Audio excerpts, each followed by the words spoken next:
what's meant to be will be, and you've got to, you know, whatever you put out there, you'll get back. Hence my bubbliness.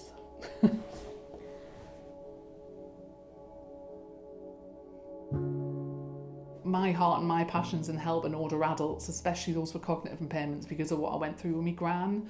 So, you know, I saw that journey from a carer's perspective, and it really had quite an emotional hit on me, and, you know, it made a massive impact on my life. You know, even now, the songs that'll come on that'll really, you know, it'll literally bring me to tears if I ever think of her or whatever. And that's what me and my brother would do, just sit and play with her on the organ, or like help her remember like what she used to play.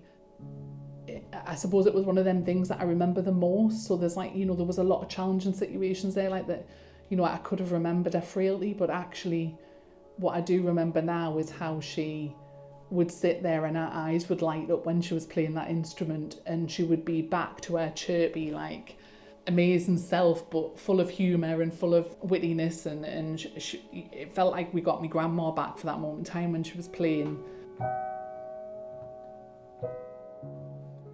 Sorry, when I think about it, like, you know, people have got their loved ones in a home and they haven't been able to see them, and I just think that's like so incredibly sad. And I wanted to create something where people could, you know, at least have that one last experience with them, or a series of experiences where they'd remember the person as they were, because that's what the arts does, it brings them back to life.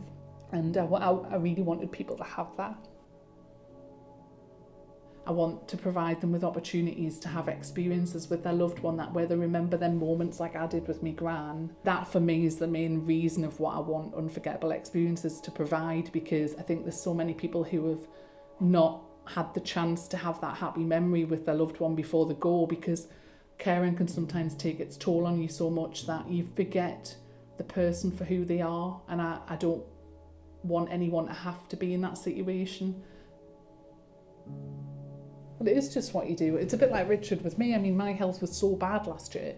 You know, I was hospitalised with pneumonia, and I'd been well, really fighting fit well all my life. And then Richard was having to literally go and get the shopping, take the kids to school. You know, he'd just become a stepfather, God love him.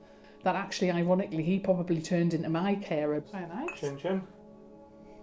And I think really when you marry someone or when you love someone, it's just built in you to have that duty of care. Like, it's my duty to care for my husband, it's my duty to care for my children, it's my duty to care for the people that I love who are close to me. And I think because of the experience I've had, I'll probably extend that a lot to everyone else, which is why I always put people before myself, which I'm known for doing that.